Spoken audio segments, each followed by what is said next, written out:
Ahorita les voy a pasar un quizzes de la semana pasada para reforzar un poquito acerca de los conocimientos. Mm, a ver, espérense, voy a compartir mi pantalla. Ya, pueden ir entrando, por favor. Es la primera vez que hago un quizzes ya, entonces espero que salga bien.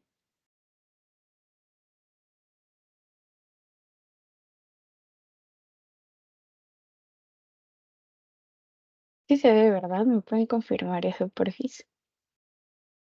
Sí se Sí se puede ver. ve. Ya, perfecto, gracias.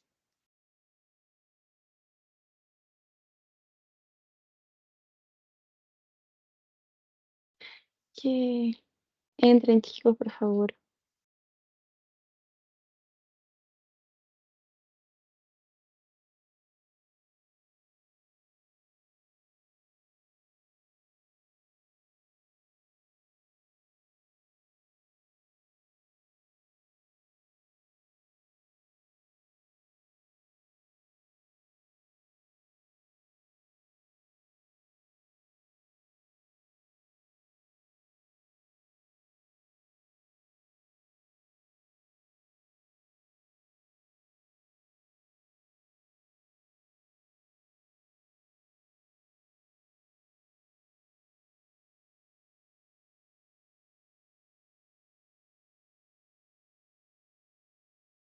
Chicos, uno más y queda listo, perfecto. Ya vamos a comenzar entonces.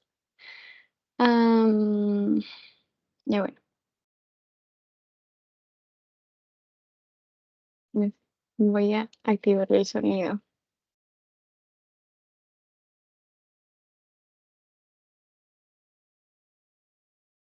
¿Ustedes están pudiendo resolver? ¿Sí? ¿No? Ah, ya sí, ok. Ya.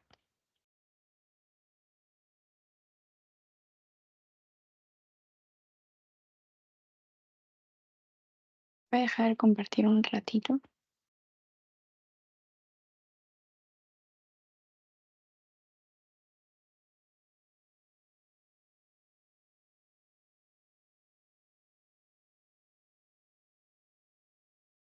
Disculpa, mi internet estaba mal y se me reinició el quizzes. ¿Crees que me puedas pasar el código, por favor? Sí, sí, no hay problema. Ay, voy a compartir pantalla, ok. Es que estaba buscando el. Ay, lo busco así más. Mm, el código es el de arriba. ¿Sí, no? Gracias. Ya, no hay problema. Ya, chicos, ustedes pueden. Voy a ir abriendo las diapos. Ujú.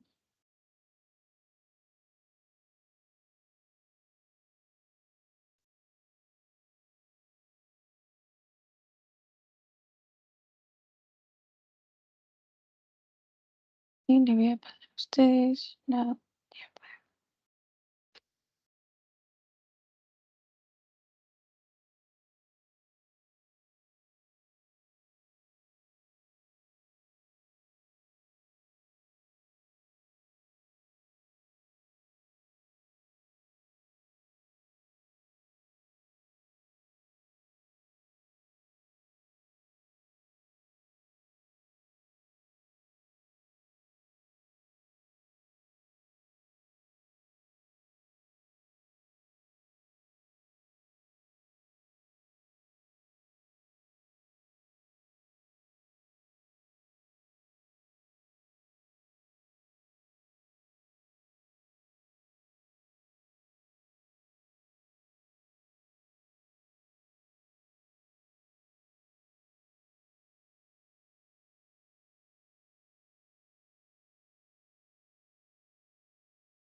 Me avisan cuando terminen, por favor. No sé a qué momento, en qué momento terminarlo, así que me avisan si ya terminaron para resolver las preguntitas juntos.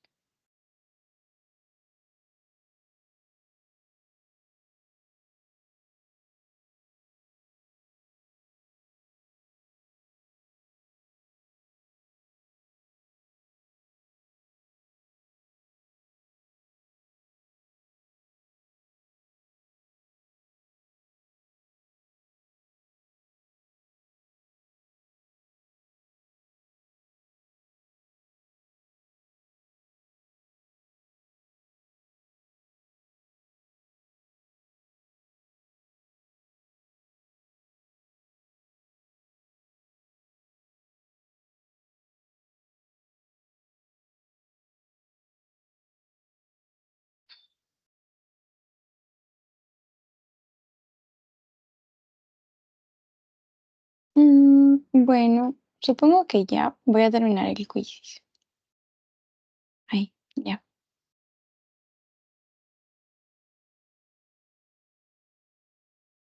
Bueno, felicidades a los tres. Bueno, felicidades a Alison, a Elmer y a Manuel. Vamos a resolver esto un ratito.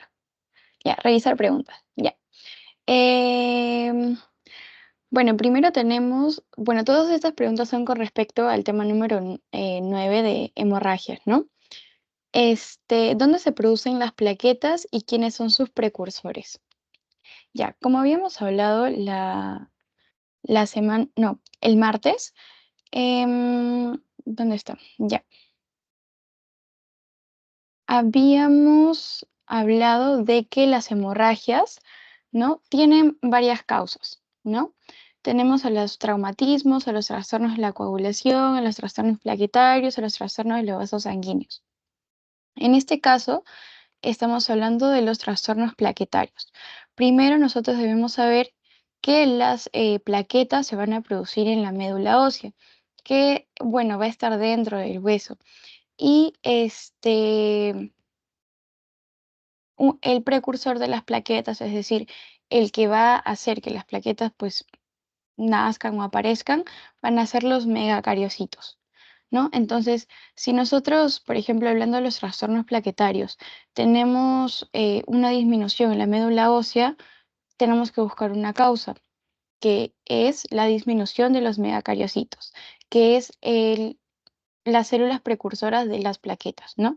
Entonces, ¿por qué se va a dar esta disminución de estos megacariocitos? Por diferentes causas como infiltración en la médula ósea, es decir, por alguna neoplasia, por aplasia medular, cuando la médula ósea no funciona, y por trombopoiesis ineficaz, como diferentes, eh, como diferentes enfermedades como la anemia plástica, ¿ok? Entonces aquí la respuesta correcta era la tercera, que es la médula ósea y los megacariocitos, porque después tenemos a la médula ósea y a los hemocitoblastos. Los hemocitoblastos son los precursores de los glóbulos rojos. Los mieloblastos son los precursores de los mielocitos, que son un tipo de glóbulo blanco, y los linfoblastos también pues, son células precursoras de los linfocitos, que también son un tipo de glóbulo blanco. ¿Ok? Ya. Luego tenemos una hemorragia, puede ser, marque lo correcto. Tenemos una hemorragia digestiva alta, es una hemorragia interna, cavitaria, exteriorizable. Una equimosis y una petequia son lo mismo, lo cual no es cierto. Sabemos que una equimosis, em, ya, una equimosis, como estamos observando aquí en la segunda imagen, es más que todo un moretón que se va a dar cuando hay una lesión en el tejido celular subcutáneo, mientras una, ¿qué decía? No me acuerdo. Una petequia va a ser va a ser cuando un tejido superficial o cuando haya una hemorragia capilar. Entonces recordemos que la equimosis se da cuando hay una hemorragia en el tejido celular subcutáneo y las petequias se dan cuando la hemorragia se da en el tejido capilar o superficial. Ay, Dios mío, ya. Bien, luego tenemos un hematoma, es una lesión del tejido celular subcutáneo. No. ¿Por qué? Porque acabamos de decir que el tejido celular subcutáneo se va a representar mediante una equimosis y el hematoma es una hemorragia de un tejido más profundo. ¿Ok? Luego tenemos por su naturaleza puede ser leve, moderada, grave o muy grave. Aquí hemos visto la clasificación, ¿no? Y por su naturaleza, ay, se me colgó el PPT. Un momentito, chicos.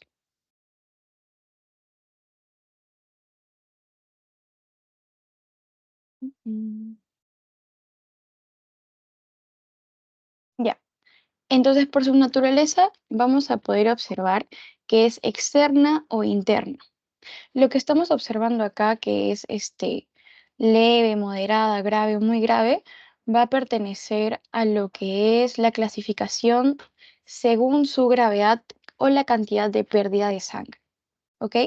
Entonces, hablando de la respuesta correcta, una hemorragia digestiva alta es una hemorragia interna. Recordemos que una hemorragia digestiva alta puede representarse, por ejemplo, mediante una hemoptisis, perdón, una hematemesis. Una hematemesis es nosotros cuando tenemos un vómito con sangre que va, pues, provenir del estómago, ¿no? Habíamos dicho que nosotros reconocemos una hemorragia digestiva alta de la baja mediante una estructura anatómica que es el ángulo de Treitz.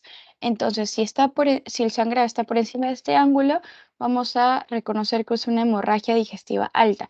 Luego, ¿por qué es cavitaria? La hemorragia digestiva alta va a ser cavitaria. Recordemos que la cavitaria es una hemorragia de tipo interna y nos dice exteriorizable, si mal no recuerdo. Ujú, exteriorizable. ¿Por qué? Porque nosotros vamos a ver que la hemorragia, en este caso una hemorragia digestiva alta, como es la hematemesis, se va a dar dentro de nuestro cuerpo, pero va a tener una salida, por así decirlo, que es por todo nuestro esófago hasta nuestra boca. Entonces va a poder salir a partir de esta, ¿no? Entonces por eso sería una hemorragia digestiva. La hemorragia digestiva alta sería una hemorragia de tipo interna, cavitaria y exteriorizable. Ya, chicos, ya. Es una causa de trastornos en los vasos sanguíneos. Ya nosotros habíamos, bueno, volviendo a las causas de las hemorragias, bueno, acabamos de hablar de los trastornos plaquetarios, pero también vamos a tener trastornos en los vasos sanguíneos. Esos trastornos de los vasos sanguíneos se van a deber a diferentes causas, como por ejemplo es el envejecimiento, los fármacos, deficiencia de la vitamina C. En la deficiencia de la vitamina C vamos a encontrar varias enfermedades o afecciones, por así decirlo. El principal vamos a tener el escorbuto, luego vamos a tener el acúmulo exagerado de colesterol y también vamos a tener a los defectos en la deformación del colágeno. Y dentro de los defectos de la deformación del colágeno vamos a encontrar el a la enfermedad de Marfan. La enfermedad de Marfan va a hacer que los vasos de nuestras arterias no se puedan formar bien y se puedan romper. Entonces, esta enfermedad de Marfan estaría dentro de una de las causas de los trastornos de los vasos sanguíneos, que sería la deficiencia de la vitamina C. Luego también tenemos otras causas como es el síndrome hemolítico urémico, que habíamos visto que es cuando la proteína de los glóbulos rojos, que es la hemoglobina, pues se va a destruir por causas inmunes y también va a hacer que las plaquetas caigan. ¿Y esto cómo se va a reflejar o cómo vamos a saber que más o menos nos podría orientar a un síndrome hemolítico urémico? Porque vamos a tener hematuria. Recordemos que la hematuria es sangre en la orina. ¿Ya? Entonces, sí, esta pregunta está un poquito tranca, así que tranquilos, los entiendo. Pero pues aplasia medular, recordemos que es parte de los trastornos plaquetarios. La enfermedad de Marfan, que sería pues la respuesta, que sería parte de los trastornos de los vasos sanguíneos. La enfermedad de von Willebrand sería una causa del trastorno en la coagulación. Recordemos que en el trastorno en la coagulación se van a ver afectados los factores de coagulación que hemos visto en la cascada, la vía intrínseca, la vía extrínseca. Entonces, dentro de estas causas va a estar la hemofilia A, la hemofilia B, que recordemos que es por endogamia, y el factor de von Willebrand, ¿ok? Este, no se olviden de eso. Y defecto en la producción de las plaquetas va a ser justamente en trastornos plaquetarios, ¿ok? Justamente porque dice producción de las plaquetas. Bien, sigamos. Sobre la hemorragia de tipo arterial, marque lo incorrecto. Ok, tenemos la sangre sale en forma de chorro intermitente, es la más grave si no se trata a tiempo, hay hemorragia en sábana y es de color rojo brillante. Ok, entonces habíamos visto que, ya, que la sangre arterial es de un color rojo brillante. Sale de manera pulsátil cada vez que el corazón se contrae, o también habíamos dicho que sale en forma de chorro constante. Puede comprometer una arteria importante y puede ser mortal si no se trata, bueno, puede ser mortal en menos de un minuto si no se trata correctamente. Recordemos que la hemorragia de tipo capilar o superficial va a ser la que va a salir en forma de sábana, más no la arterial. La arterial va a salir como si fuera cuando disparas un chorro de agua, literalmente así. ¿Ya? Entonces, eso. El resto sí es son características de una hemorragia de tipo arterial. Ya. Luego, ¿cuáles son los pasos para tratar una hemorragia externa? Habíamos dicho que las hemorragias externas, primero se debe dar una presión directa en la zona afectada. Luego se debe elevar el brazo hasta una altura más arriba, pues, del corazón, aproximadamente unos 30 grados. Luego, si eso no funciona, recién vamos a presionar el punto de presión arterial, que depende de dónde esté ubicada la hemorragia, vamos a presionar pues la arteria que se encuentre más cerca. Por ejemplo, si estamos en el cuello, tenemos una hemorragia en el cuello, vamos a presionar la arteria carótida. Si estamos, por ejemplo, en el hombro, vamos a presionar lo que es la arteria subclavia. Si estamos en el brazo, podemos presionar lo que es la arteria braquial y así sucesivamente. ¿Ya? Y recordemos que el torniquete siempre es al final, siempre, siempre. Sí, ya. Cuando ya no hay nada más que hacer y cuando ya nada, pues, de lo anterior ha funcionado. ¿Ok? Ya. Sobre el manejo y medidas generales en el manejo de las heridas, marcar lo incorrecto. ¿Ok? Elevación de miembro, sí. Justamente habíamos dicho que después de presionar la herida, tenemos que elevar el miembro. Luego, torniquete en caso de amputación traumática, sí, porque justamente el torniquete, como es lo último que se hace en el manejo de las hemorragias externas, ya es cuando ya no se puede, por así decirlo, salvar esa parte, ¿no? Y se tiene que amputar. Presión directa sobre la herida, claro, ese es el primer paso que tenemos que hacer, ¿no? Y suturar la herida no, pues porque nosotros no sabemos si esa hemorragia ha comprometido algo más, ha habido una fractura, una lesión, etcétera, y eso lo vamos a ver pues el día de hoy. ¿Ok? Mm, ya, paciente acude al centro de salud presentando sangrado nasal. Según sus conocimientos se debe realizar todo, excepto, bien, taponamiento nasal, no, eso sí se debe hacer, porque para tratar de parar la hemorragia, que pues el sangrado nasal también lo conocemos como epistaxis. Luego, no aplicar recetas caseras. Esto es algo que, o sea, creo que no sé si no se entendió muy bien, pues, esta opción, pero es como que no aplicar. Algo que sí debes hacer es no aplicar recetas caseras. ¿Ya? Entonces, luego, realizar compresión nasal, al igual que el taponamiento nasal, se tiene que hacer. Recordemos que si la hemorragia nasal no cesa, no para, recién pues tenemos que introducir lo que son gasas. ¿No? Y pues la respuesta correcta aquí sería sentarse y levantar la cabeza hacia atrás, porque de hecho, cuando nosotros tenemos una epistaxis, debemos mantener la cabeza e inclusive bajarla un poco, pero no como que levantarla. ¿Por qué? Porque como estamos pues teniendo un sangrado, inclusive la persona se puede ahogar con la misma sangre. Entonces, eso, chicos. Ya. Con respecto a la pregunta 8, el sangrado a través del árbol bronquial se llama. Recordemos que aquí teníamos nuestro cuadrito de todas las hemorragias exteriorizadas. Por ejemplo, recordemos que la otorragia es el sangrado del oído, la epistaxis es el sangrado de la nariz, la gingivorragia es el sangrado de las encías, la hemoptisis es el sangrado por la boca procedente del pulmón, la hematemesis es el sangrado por la boca proveniente del tracto gastrointestinal alto. ¿No? Entonces, el árbol bronquial también podríamos relacionarlo con el pulmón. Entonces, en este caso, pues sería la hemoptisis, ¿no? Y la hematuria, que está también como una de las opciones, es sangre en orina. Bueno, también estas dos últimas, la rectorragia es el sangre rojo intenso por el ano y la melena es una sangre negra intensa, untuosa, maloliente. Ya. Está atendiendo a un paciente con shock hipovolémico. Sus síntomas son, excepto, ya tenemos palidez, piel fría y húmeda. De hecho, sí, esta es una sintomatología del shock hipovolémico que lo habíamos puesto por acá. Aquí, ya, las hemorragias internas. Habíamos dicho que, pues, como estos pacientes no vamos a poder observar las hemorragias que están teniendo porque justamente son internas, no las podemos ver, tienen más riesgo a desangrarse y tienen más riesgo de hacer un shock hipovolémico. Recordemos que el shock hipovolémico es cuando hay una pérdida masiva de cualquier tipo de líquido de nuestro organismo, en este caso sangre, ¿no? Y esto va a causar que haya falla cardíaca, haya hipotensión, haya una frecuencia respiratoria elevada, etcétera. Una diuresis disminuida, etcétera.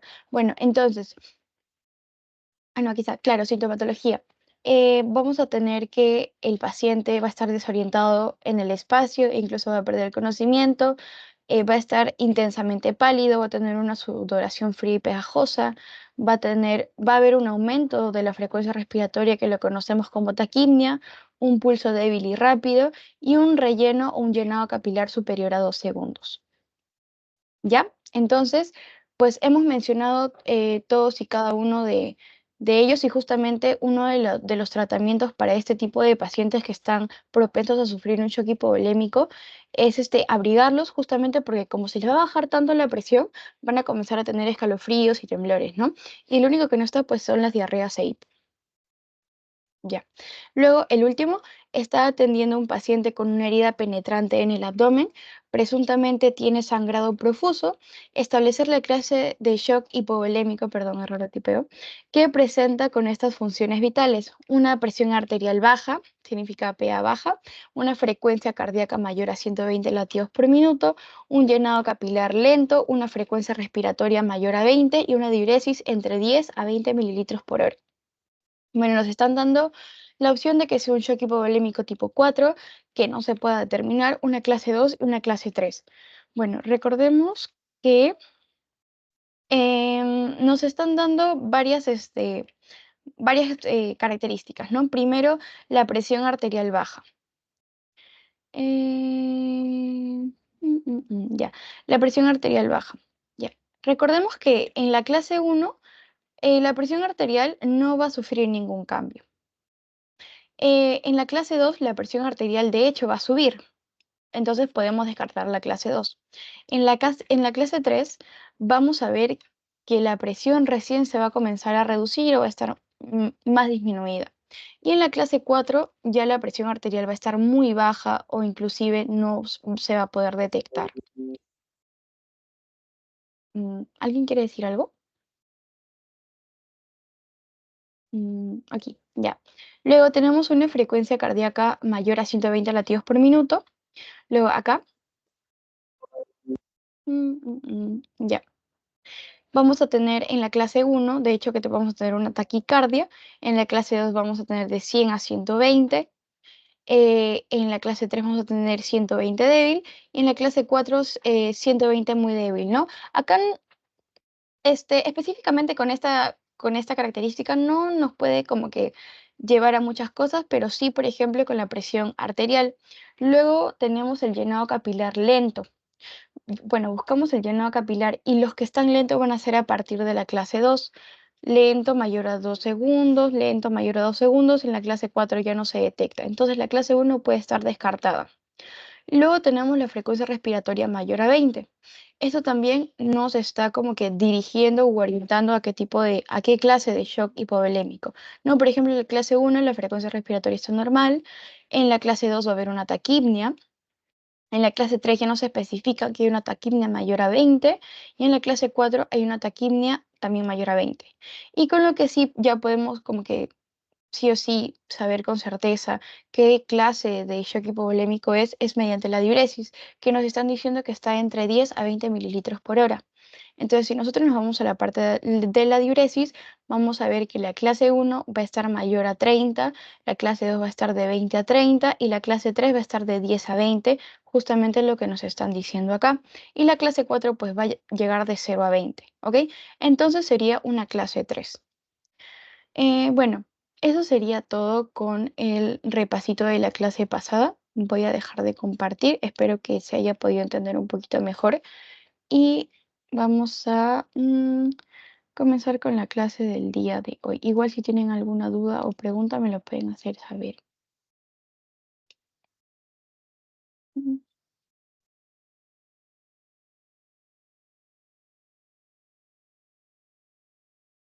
Mm, ya.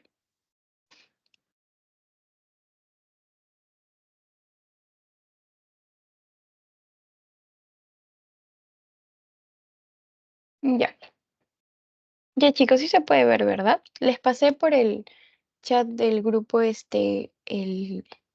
las diapos. ¿Me confirman, por favor, si se puede observar? Sí se observa. Ya, gracias. Sí se puede ver. Gracias. Ya, ahora sí. Ya, el tema del día de hoy va a ser luxaciones, esguinces y fracturas, que es el tema 10 de su teoría. ¿Ya?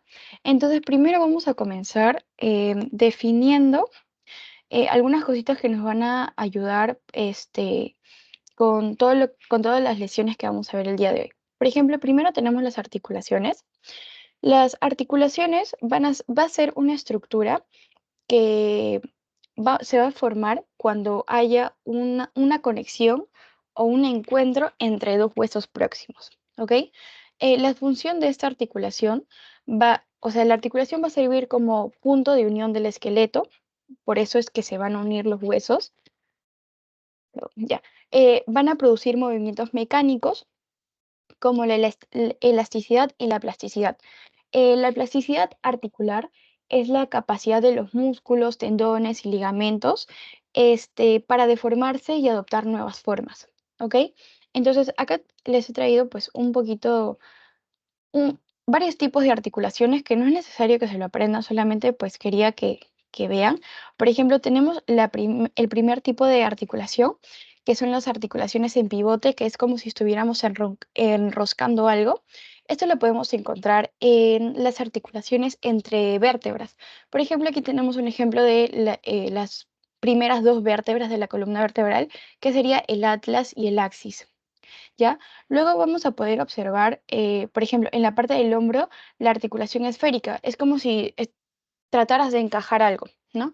Esta articulación la vamos a encontrar más que todo en las extremidades, también en las caderas. Em, Luego vamos a encontrar la articulación del codo, que es como una articulación de tipo bisagra. Luego vamos a encontrar la articulación de los deditos. Los de los dedos son como articulaciones elipsoidales, ya que se pueden mover pues arriba hacia abajo, derecha e izquierda. Luego la articulación de los tobillos y la articulación del tarso. La articulación del tarso va a ser, no, perdón, la articulación ya, perdón, la articulación del tarso va a ser una articulación deslizante. Vemos que va a ser como un poquito plana, entonces ya. Estos son algunos tipos de articulaciones. Tienen varios nombres, pero no se mareen con esto, solamente quería que sepan un poquito de las diferentes articulaciones que tenemos en todo nuestro cuerpo. Luego pasamos con los tejidos conectivos. Vamos a tener dos tejidos conectivos muy importantes en nuestro organismo que nos van a ayudar más que todo a unir este tipo de articulaciones o hacer como que hacerlos más fuertes y más resistentes.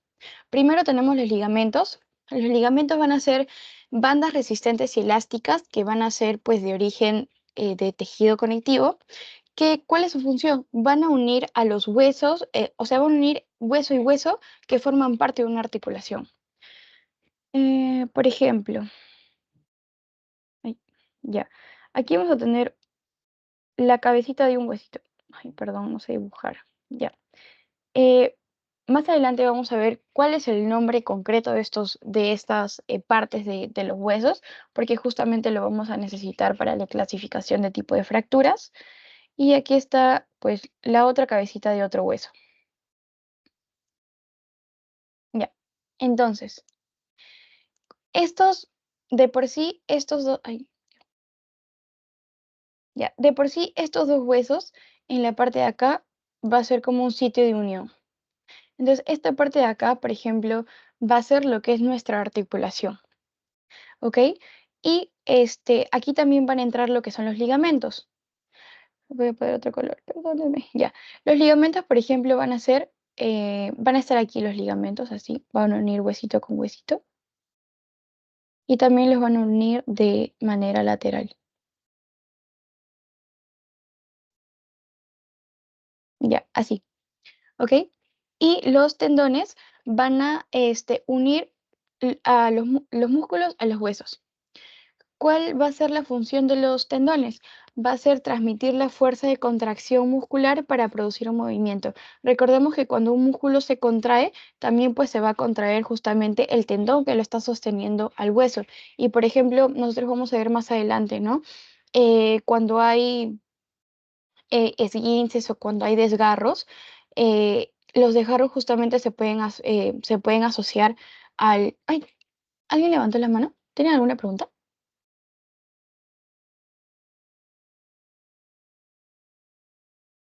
Bueno, Disculpa que te interrumpa, una consulta. sí, Con sí. respecto a los tejidos conectivos, entonces, se diría que los tendones serían como el soporte de los hueso con músculo, entonces sería así.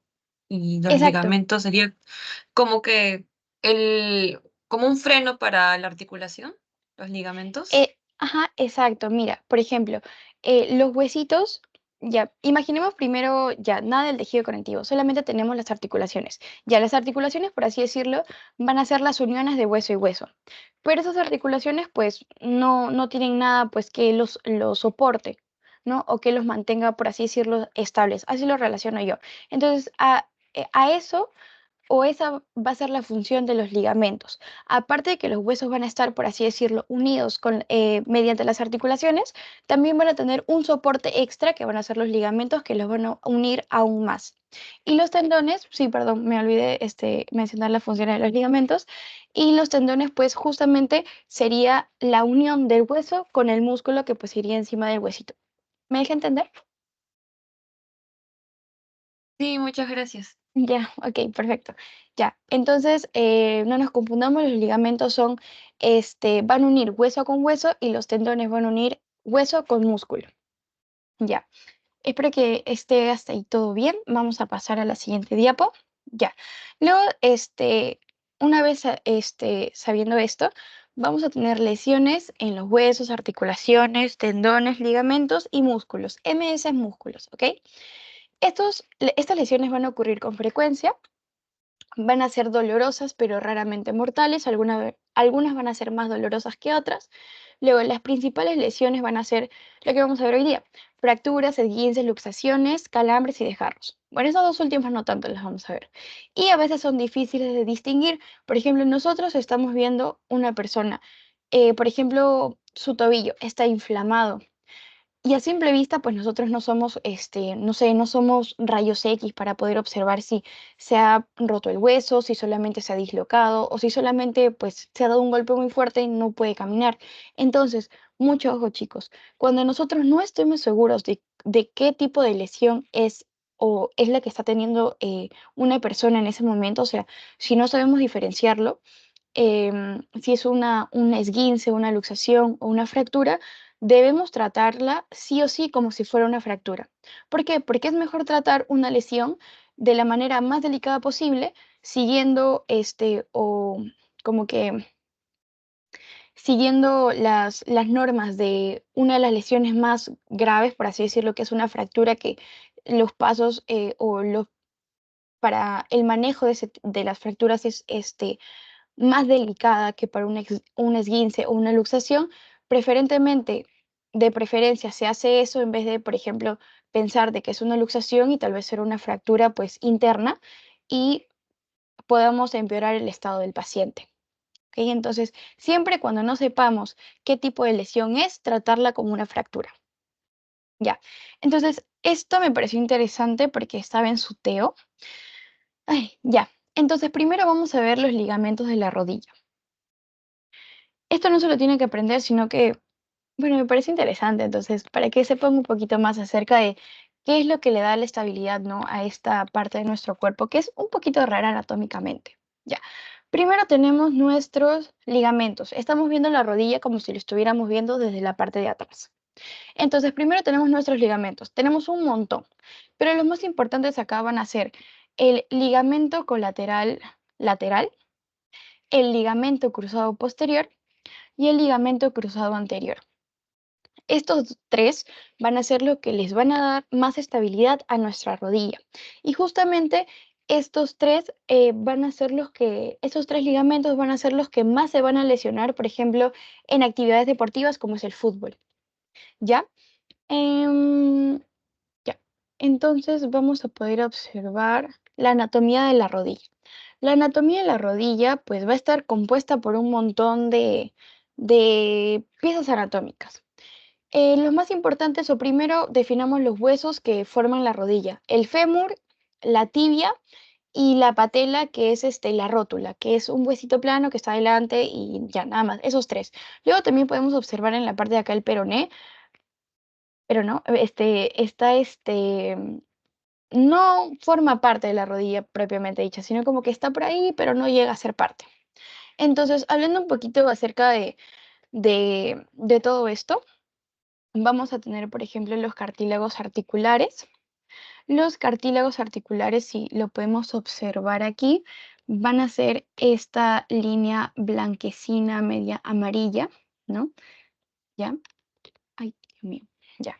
Entonces, estos cartílagos articulares van a ser un tipo de tejido blando, conectivo, que van a cubrir las superficies de un hueso de una articulación.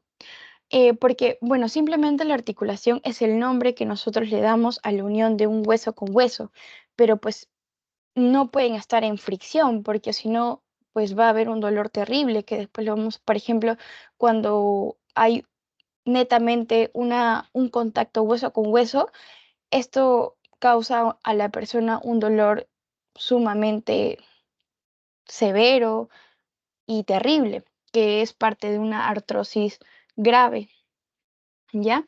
Entonces, por ejemplo, vamos a tener una serie de elementos que van a evitar que nosotros podamos pues sentir ese tipo de dolor y que no haya esos roces, no haya nada de eso, ¿ok? Luego tenemos a la membrana sinovial. La membrana sinovial es el tejido que va a revestir la articulación y la encierra en una cápsula. Em, ya, la membrana sinovial es una cobertura que va a estar en las partes distales del hueso. Las partes distales, es decir, en las partes finales, ¿ok? Entonces, estas membranas sinoviales, ¿cuál va a ser la función de esto? La función principal es mantener al hueso correctamente lubricado, es decir, que se puedan deslizar de manera correcta para que pues no haya ese tipo de roces. Luego tenemos las bursas. Las bursas van a ser una especie de bolsita que van a estar llenos de líquido y asegura aún más la protección de la rodilla. Las bursas son estas cositas diminutas que son medias verdes, que pues son bolsitas de líquido sinovial.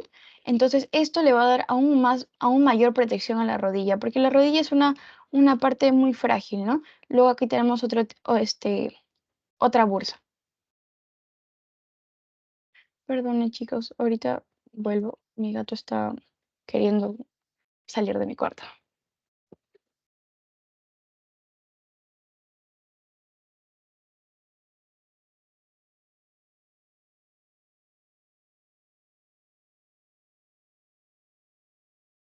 Ya, chicos, perdón, ahora sí. Ya, luego vamos a tener el líquido sinovial. Ya, justamente el líquido sinovial va a ser lo que va a estar dentro de la... Va a ser, ¿cómo lo podría explicar? Ya, el líquido sinovial. Ya, el líquido sinovial va a ser, bueno, el líquido que vamos a tener dentro de la membrana sinovial, y va a ser justamente este líquido el que va a mantener pues lubricado y va a tener como que, mm, va a hacer que se pueda deslizar bien los huesos. Luego tenemos la patela, que justamente es la rótula. Es un hueso plano situado delante de la articulación de la rodilla, que también forma parte de esta. Y tenemos los meniscos, ¿no? Los meniscos van a ser tejido conectivo blando que permite que los huesos no se golpeen permanentemente entre ellos. Ya, como les había comentado anteriormente, en el caso de las artrosis graves, las membranas, por ejemplo, las membranas sinoviales, se van a desgastar completamente y los huesos chocan entre ellos generando mucho dolor. Ya, esto pues pasa en las artrosis graves. Acuérdense eso. Ya, bien. hasta ahí les puse 2 preguntitas. Ya, bien, vamos a leerlas. Llega un paciente con dolor, aumento de volumen e impotencia funcional a nivel del tobillo. Usted puede afirmar lo siguiente. No hay riesgo de fractura en este caso, no lo sabemos. Puede afirmar que hay una lesión tendinosa únicamente, tampoco lo sabemos. Puedo afirmar que ligamentos como tendones están afectados. Recordemos que los ligamentos y los tendones son 2 estructuras anatómicas distintas. Si no tengo un equipo de rayos X, tengo que proceder o tengo que actuar como si hubiera una fractura, pero no lo inmovilizo. Y si no tengo equipo de rayos X, tengo que proceder como si hubiera una fractura y debo inmovilizarlo. Aquí, recordemos que para una fractura siempre pues tengo que inmovilizar a las personas, ¿no? Aquí lo vamos a ver más adelante. ¿Alguno me puede dar la respuesta? La E. Sí, bien, perfecto. Recordemos, gracias. Ya, recordemos que si no sabemos qué tipo de lesión es, siempre tenemos que tratarlo como una fractura, ¿ok? Entonces, eso ténganlo en cuenta. Y siempre tenemos, primero, antes que nada, antes que moverlo, antes que trasladarlo a un lugar, de un lugar a otro, siempre hay que movilizar la parte afectada. Inmovilizar es decir, pues hacer que esté lo más estable posible, ¿ok? Ya. Luego, tejido conectivo que une los músculos a los huesos. Transmiten la fuerza de contracción muscular para producir un movimiento. Es la definición de... La B. Tendones. Muy bien. Ok, perfecto. Recordemos que los tendones unen músculo con hueso y los ligamentos unen hueso con hueso. Bien. Sí, sigamos, chicos. Bien, entonces ahora tenemos el primer tipo de... ¿El primero? Bueno, ya. Tenemos ahora los esguinces. Los esguinces van a ser lesión de los ligamentos, es decir, va a haber una lesión en las piezas anatómicas, en las estructuras que unen hueso con hueso. Los esguinces también se llaman torceduras y estos se pueden dar, por ejemplo, por una distensión, es decir, por un alargamiento anormal de una parte del cuerpo, en este caso puede ser un tobillo, estiramiento excesivo, torsión o rasgadura. No confundir con el desgarro, porque el desgarro es bastante parecido a un esguince. De hecho, se parecen mucho visualmente, sino que el desgarro es una lesión en el tejido muscular, como les había dicho antes. Esguince es una lesión en los ligamentos y el desgarro es una lesión en los músculos. Vamos a tener ¿así todo claro? Ya. Vamos a tener 2 tipos de causas de esguinces. Vamos a tener las causas mecánicas y las causas violentas. Las causas mecánicas va a ser, por ejemplo, por un movimiento brusco que estamos haciendo, estamos caminando y de repente, no sé si les ha pasado que caminan y se les tuerce el tobillo de la nada. A mí siempre me pasa, puede ser por eso, porque hay una excesiva apertura o cierre de la articulación o hay un movimiento antinatural. En general, los esguinces van a dar por un movimiento raro de nuestro cuerpo, no sé, porque tal vez lo extendemos mucho o tal vez porque nos lo doblamos, etc. Y las causas violentas está una caída o un golpe. ¿Cuál va a ser la clínica o la sintomatología de este tipo de lesiones que son los esguinces? Vamos a poder observar que hay un dolor localizado en la articulación, que puede variar, ¿no? Su intensidad puede variar, un dolor localizado. Luego tenemos una inflamación, es decir, esa parte que se ha esguinzado o se ha lesionado se va a inflamar, se va a hinchar, como por ejemplo esto o esto de acá, que se ve más abultadito. Luego también va a haber una impotencia funcional. ¿A qué nos referimos con impotencia funcional? La impotencia funcional es cuando nosotros no podemos mover al 100% una parte de nuestro cuerpo. Es decir, por ejemplo, mi mano, yo la puedo mover así. Me la esguinzo. Me va a doler de que me va a doler no tanto, pero va a impedir que yo pueda hacer todo esto completo, sino que solamente me queda hasta acá.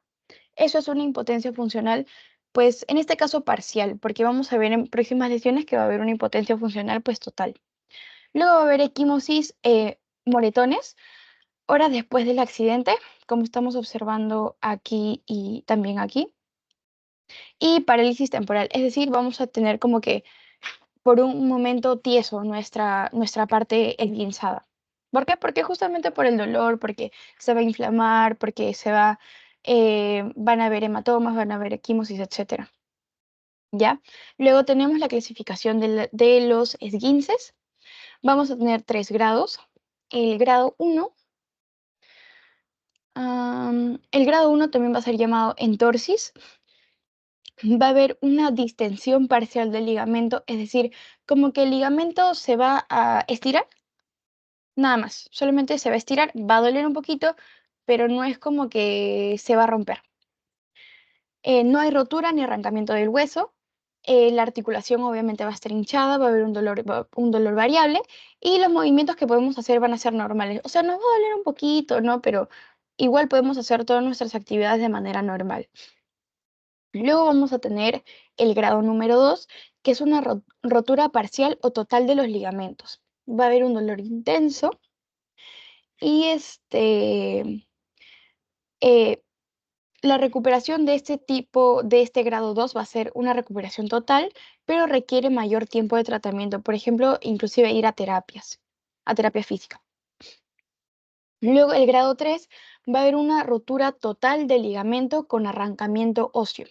Es decir, también la parte del hueso se va a ver comprometida. Y este sí o sí requiere tratamiento quirúrgico. Y esto lo vamos a diagnosticar, DX es diagnóstico, mediante RX es una radiografía. Entonces, vamos a diagnosticar un esguince grado 3 mediante una radiografía, ¿ok? Ya. Y vamos a tener secuelas moderadas a graves. Por ejemplo, vamos a tener dolor persistente, rigidez, inestabilidad, fragilidad de la articulación, etc. Por ejemplo, aquí tenemos una imagen de más o menos el tipo de grado. Por ejemplo, tenemos el esguince de grado 1, que pues vamos a ver una distensión anormal del ligamento. No se va a llegar a romper como tal, pero sí van a ver como pequeños huequitos. Luego tenemos el grado 2, que justamente habíamos dicho que es una rotura parcial o total, más que todo parcial, del ligamento, y el grado 3 ya es una rotura completa del ligamento, donde va a haber mucho dolor y van a haber pues consecuencias como la rigidez, como la fragilidad, la inestabilidad, etcétera. Ya. Entonces, también les puse acá una imagen de cuáles son pues los dos tipos de esguinces más comunes o que se puede realizar una persona en el tobillo, que es el tipo inversión, cuando nos doblamos el tobillo hacia adentro, y la eversión, cuando nos doblamos el tobillo hacia afuera. ¿Ya? Ya. Y justamente este es otro gráfico, ¿no?, de los esguinces. El grado 1 vamos a tener un estiramiento o una distensión del ligamento. Va a haber una rotura de menos del 5% de las fibras. Luego vamos a tener el grado 2, que es un desgarro parcial del ligamento, donde va a haber una rotura del 40 al 50% de las fibras. Y un grado 3, donde va a haber una rotura total del ligamento y va a haber una rotura del 80 al 100% de las fibras. ¿Ok? Ya, y los ligamentos que van a estar pues más comprometidos en estos esguinces, que más que todo son en el tobillo, van a ser el ligamento talofibular anterior y el calcáneo fibular, que solamente son datos, no es necesario que se lo aprendan. Ya, ¿cómo vamos a poder abordar estos esguinces? Primero, siempre, inmovilizar al paciente. Inmovilizar. Luego, como es un esguince, bueno, no se ha roto nada, pero pues tiene que estar en reposo absoluto. ¿Por qué? Porque los tendones, los ligamentos están inflamados, ¿no? O incluso están rotos. Luego debemos elevar la zona afectada y mantenerla en posición cómoda.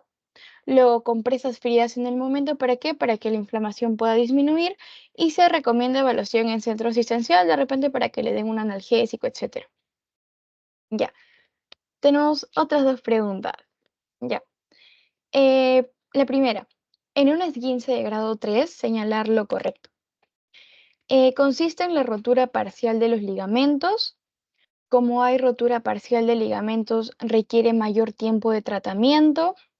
requiere tratamiento quirúrgico y la articulación quedará con fragilidad, rigidez e inestabilidad, y el tratamiento de terapia física es a largo plazo, o se le denomina entorsis e implica solo el estiramiento de los ligamentos, o no generará inestabilidad ni rigidez en la articulación. Señale lo correcto. A ver, chicos, ¿cuáles son sus La respuestas? C. La C. Bien, perfecto. La C. Bien, ya.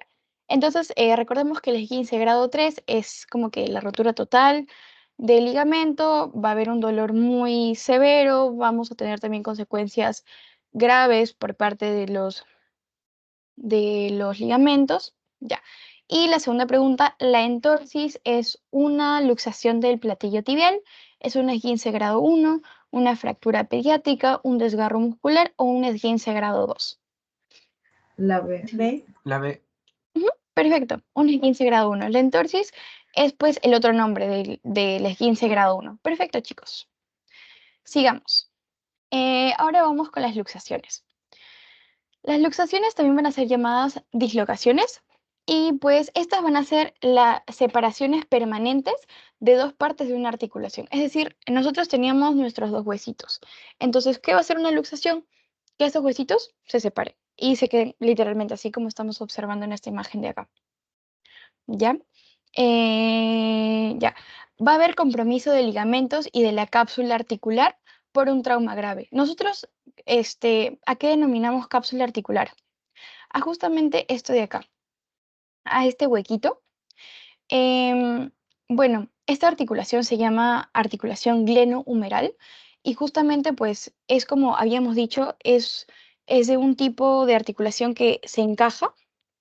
Era la articulación pues de tipo esférica, solamente es como si tuvieras que em, meter algo, ¿ya? Entonces, pues cuando hay una luxación, más que todo en este tipo de articulaciones, como, o los que tienen este tipo de articulación que es la esférica, como sería en las extremidades superiores y pues en la parte de la pelvis. Va a haber compromiso de ligamentos y de la cápsula articular por un trauma grave. ¿Y por qué se va a producir o cuándo se va a producir estas luxaciones? Cuando hay una o cuando se aplica una fuerza extrema sobre los ligamentos. Y esto pues justamente va a hacer que estos dos huesos se separen. ¿Cuáles van a ser los síntomas de las luxaciones? Va a ser un dolor agudo localizado en la articulación, va a ser una impotencia funcional inmediata y absoluta. Recordemos que, por ejemplo, aquí ya tenemos una diferencia con los esguinces. Los esguinces teníamos una impotencia funcional parcial, ya, pero no era una impotencia funcional inmediata y absoluta, es decir, no lo vamos a poder mover por nada del mundo. ¿Ok? Luego vamos a tener un aumento de volumen, es decir, se va a inflamar. A diferencia del esguince, en las luxaciones vamos a poder observar que va a haber un acortamiento, una torcedura o un giro en la zona, más que todo un acortamiento, porque justamente como se ha movido un hueso, pues no va a tener su forma normal. Vamos a ver una deformidad, vamos a ver a su vez hemartrosis y daño neurovascular. ¿A qué nos referimos con hemartrosis? Que va a haber sangrado en las articulaciones. También por aquí vamos a encontrar varios vasitos, ¿no? Varias arterias también, más que todo vasos. Entonces, como vamos a estar dañando esa parte, va a haber lo que es un sangrado en las articulaciones. Y este sangrado en las articulaciones va a ser llamado o denominado hemartrosis. Y también vamos a tener un daño neurovascular justamente porque va a haber, como vamos a mover esa parte del cuerpo, justamente por esta parte de acá van a pasar nervios, arterias, venas, ¿no? Entonces justamente también vamos a estar dañando esas partes, ¿ok? Ya, eso sería con la hemartrosis y el daño neurovascular. Eh, las articulaciones más comprometidas en las luxaciones van a ser 4. Por ejemplo, vamos a encontrar en primer lugar al tobillo, que es la luxación más común. No necesita golpes fuertes para producirse. Eso se puede dar por malas posturas, por sobrepeso y por falta de ejercicio. Luego, en el hombro va a ser el segundo más frecuente y del cual el 95% de las luxaciones en el hombro van a ser anteriores y el 5% van a ser posteriores. Luego vamos a tener la rodilla, que cuando hay una luxación en la rodilla, también puede haber compromiso de la rótula y de la articulación femorotibial, que justamente habíamos hablado, ¿no? De toda la anatomía de esta rodilla, de los ligamentos colateral-lateral, del ligamento cruzado anterior y posterior. Y también de la cadera, ¿no? Que es secundaria a traumas mayores, como por ejemplo caídas. Todo lo que tiene que ver con la cadera, más que todo lo vamos a encontrar en pacientes que son pues geriátricos o de tercera edad, o pues que son los abuelitos, los ancianos. Ya. ¿Cuáles son los primeros auxilios para las luxaciones? Primero, lo que nunca debemos hacer en una luxación es intentar colocar el hueso en su lugar. Jamás. Por favor, ya. Luego, lo que sí debemos hacer es inmovilizar la región lesionada en la posición en la que se encuentra. Si ustedes se encuentran a la persona así, así la dejan, la inmovilizan, es decir, la estabilizan de esta forma, de la forma en la que la han encontrado y nada más. Y después la pueden mover. Aplicar hielo sobre la zona para producir analgesia, porque justamente también se va a inflamar. Reposo absoluto y esto sí, no masajes, chicos, porque si nosotros manipulamos esa zona, incluso podríamos agravar la situación. Traslado a un centro asistencial para las respectivas pruebas. Recuerden que a partir de los esguinces, de todo lo que es las lesiones, siempre nuestro mejor amigo van a ser las radiografías. Siempre, porque mediante las radiografías nosotros podemos observar pues la parte interna de nuestro cuerpo. Podemos observar nuestro tórax, nuestros huesos, etcétera, nuestros pulmones, nuestro abdomen, nuestro estómago, etcétera. Entonces, justamente las radiografías van a ser nuestros mejores amigos para determinar qué tipo de lesión estamos teniendo. Y si es necesario, le ponemos una férula, ¿no? Una férula es esta, como que un cinturón que va a hacer que, pues, la parte que está lesionada no se mueva. ¿Ok? Ya. Como estamos viendo en todos los primeros auxilios hasta ahorita, el primer paso para tratar o para abordar este tipo de lesiones es la inmovilización del paciente. ¿Ok? Ya. Tenemos otra pregunta. Ya. Sobre las luxaciones, ¿qué es incorrecto? Incorrecto. No intente colocar el hueso en su lugar. Inmovilización de la región lesionada en la posición en que se encuentra antes de mover a la víctima, aplicar hielo sobre la zona para producir analgesia, traslado a un centro asistencial para las respectivas pruebas, radiografías, en donde si es necesario se le pondrá férula, o reposo relativo, realizar masajes de manera continua. ¿Alguien sabe la respuesta? La E. La E. Perfecto, chicos. Bien, justamente lo habíamos visto hace ahorita nomás. Entonces ya, nunca hacer masajes porque podemos agravar la situación. Y reposo absoluto, no relativo, absoluto. Ya. Luego tenemos las fracturas. Bueno, primero, ¿hasta ahí tienen alguna duda o pregunta? Todo claro. Ya, perfecto. Sigamos. Ya. Las fracturas van a ser rupturas parciales o totales de un hueso. ¿Y cuándo van a ocurrir estas fracturas?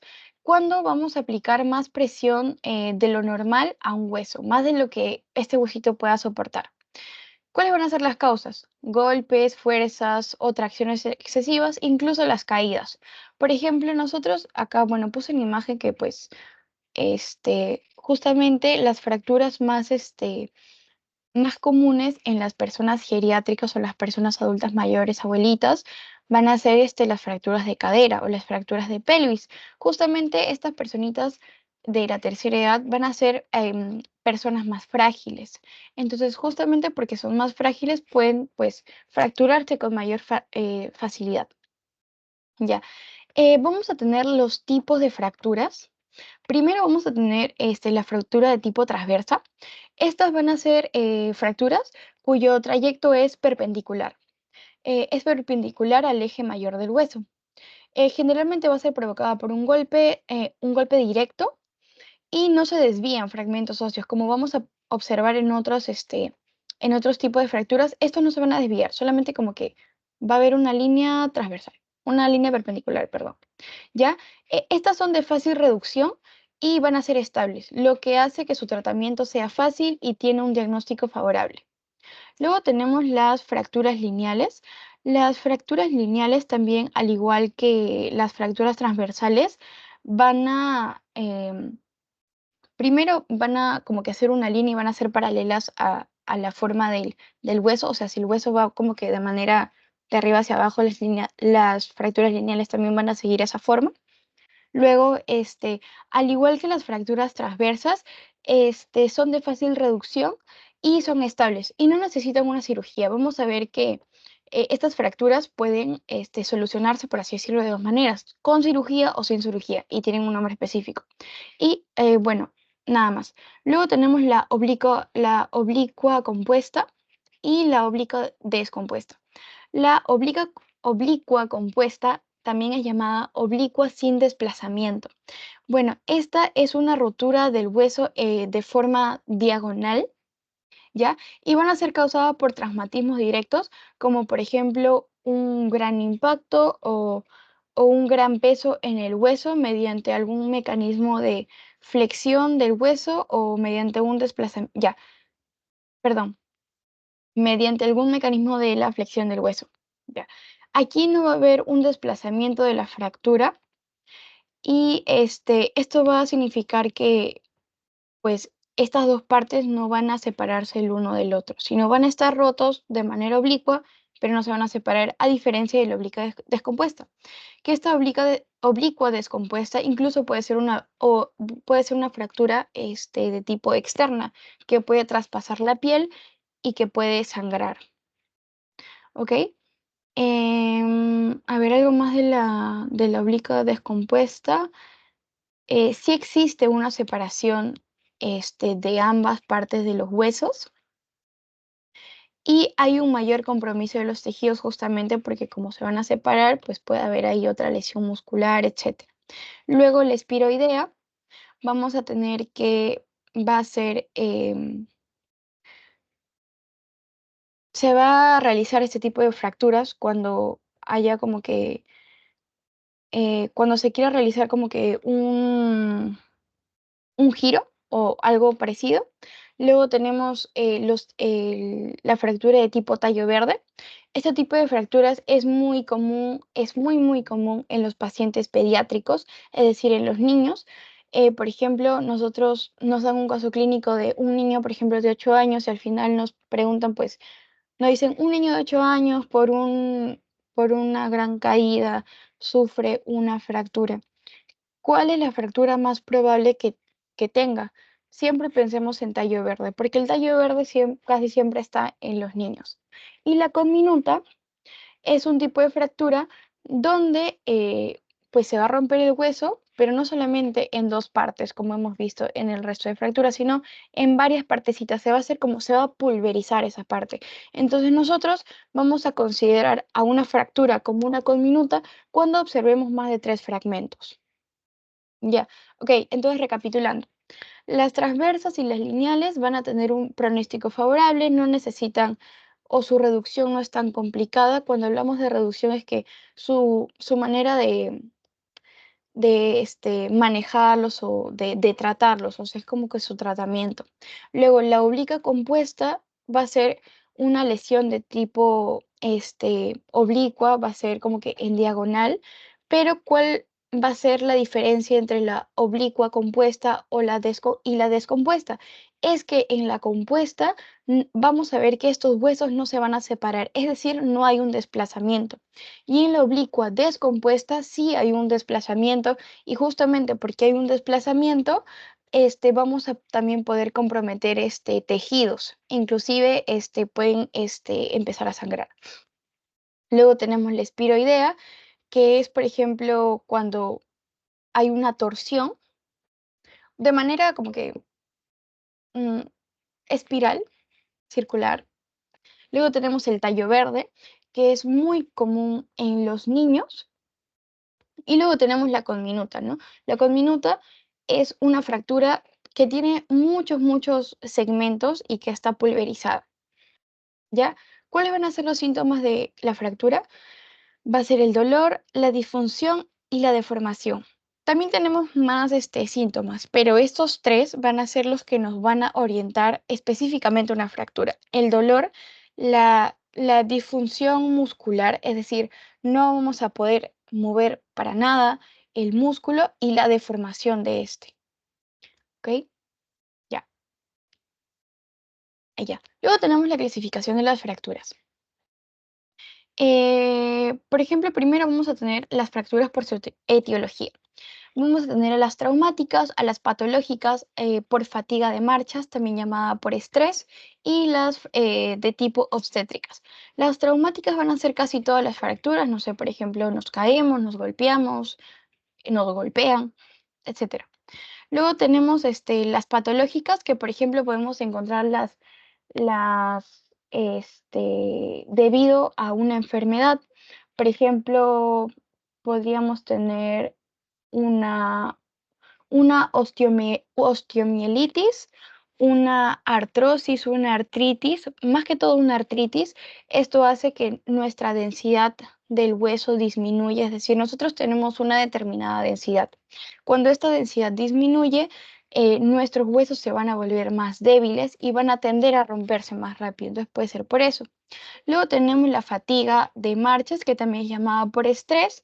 Este tipo de fracturas va a suceder más que todo en atletas y es pues justamente cuando el músculo se contrae tanto que recordemos que el músculo está pegado al hueso mediante los tendones. Entonces, cuando nosotros hacemos pues ejercicio excesivo, cuando contraemos demasiado los músculos para hacer un ejercicio tan intenso, nuestro tendón se va, valga la redundancia, se va a tensar demasiado, se va a comprimir demasiado, que puede haber un arrancamiento óseo y justamente pues podemos ocasionar lo que es una fractura. Y luego tenemos las fracturas de tipo obstétricas. Las obstétricas pues justamente se van a relacionar más que todo al embarazo, puede relacionarse a la mujer embarazada, ¿no? Más que todo por llevar al bebé y todo, pero también estas fracturas se pueden dar justamente en los recién nacidos, porque nosotros cuando una persona va a dar a luz, el personal médico que saca al bebé, pues siempre va a tratar de hacerlo por la parte de la cabeza, porque es lo más preferible. Entonces, cuando van a sacar al bebé, van a hacer una cierta manipulación, van a maniobrar al recién nacido, agarrándolo más que todo por las extremidades superiores, que serían los hombritos, los bracitos. Entonces, como estos bebés recién están naciendo, sus huesitos van a ser muy elásticos, pero así como son muy elásticos, son muy frágiles. Entonces, ahí de repente hay una mala manipulación, ¿no? Del bebé y estos pues recién nacidos van a sufrir una fractura, puede ser más comúnmente en las clavículas. Luego tenemos una clasificación por su exposición. Tenemos a los de tipo cerrada y abierta. Como dice su nombre, cerrada. No vamos a... La fractura se va a dar dentro de nuestro organismo, no la vamos a poder observar. Y la fractura abierta, pues justamente como la que estamos observando aquí, o justamente lo que estamos viendo aquí, ¿no? El hueso vamos a ver que sale de la piel, mientras que en la fractura cerrada, pues solamente va a haber un hueso roto, pero no va a haber ningún compromiso de la piel. En la fractura abierta, eh, este, esta fractura abierta es más propensa a que pues, haya infecciones. ¿Por qué? Porque justamente como vamos a estar en contacto con el medio externo, esto va a posibilitar el paso de microorganismos patógenos que provienen del propio cuerpo o del exterior, porque pues está todo contaminado.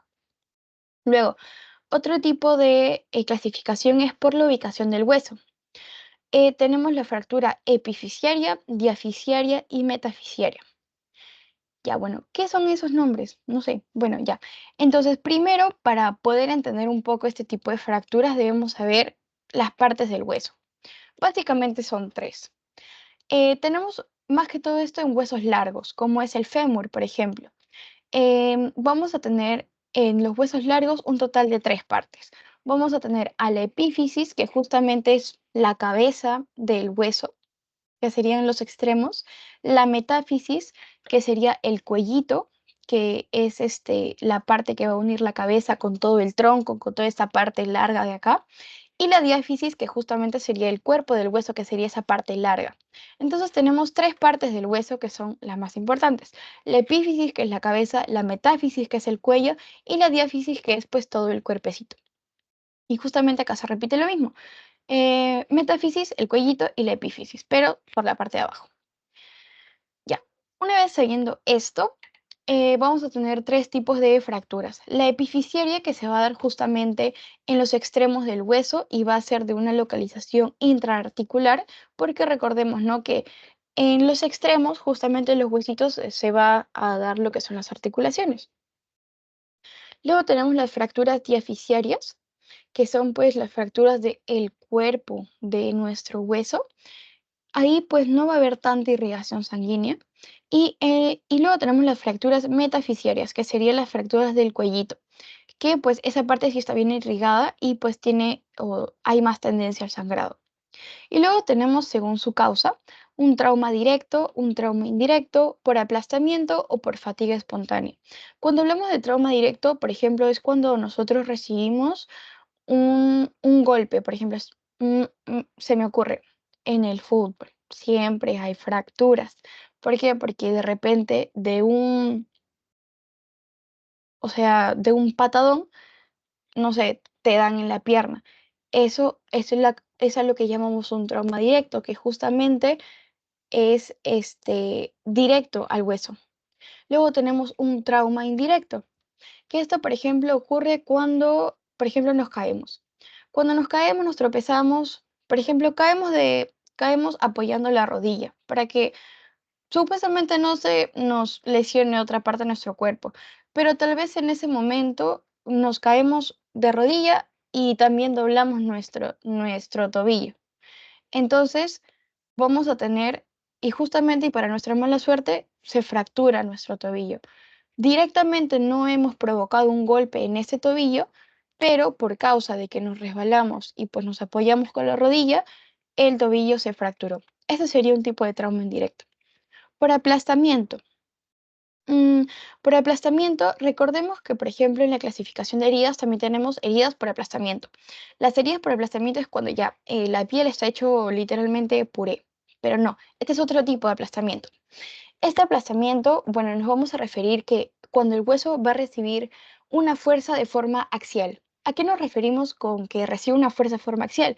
Que va a recibir un golpe, ya sea de un objeto que viene de arriba abajo o de abajo hacia arriba. Puede ser, por ejemplo, nosotros recibimos un golpe de una caja, ¿no?, que lo tira. Y nosotros estamos en el primer piso y el que lo tira es en el tercero. Y nos cae. Eso. Ya. El tipo de fracturas, bueno, el hueso se va a aplastar y vemos en este tipo de fracturas en pacientes geriátricos, ¿no? Por ejemplo, las fracturas por aplastamiento en vértebras lumbares. Esto pues lo podemos encontrar, por ejemplo, en la osteoporosis, que es una disminución de la densidad ósea. El hueso no va a tener la misma resistencia que antes y pues, ¿por qué se va a dar un aplastamiento vertebral? Porque justamente habíamos dicho anteriormente que los pacientes geriátricos van a ser personas frágiles que pueden sufrir caídas en cualquier momento. Y justamente como van a tener esta osteoporosis, porque hay una baja densidad, pues, la densidad ósea ha bajado y sus huesitos van a ser más frágiles, ¿no? Esto va a hacer que dos cosas: que se fracturen o sea, que probablemente tengan más fracturas y que pues la fractura que más podemos encontrar en este tipo de pacientes sean las fracturas lumbares.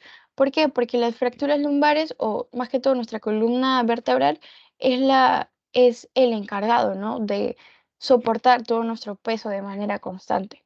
Y luego tenemos la fatiga espontánea, que también se podría relacionar con la fatiga de marchas, que es pues por ejemplo, hacer mucho ejercicio y nuestro músculo en algún momento está cansado y esto puede llevar a que nuestro tendón se contraiga y haya un arrancamiento óseo. Ya. ¿Hasta ahí todo claro?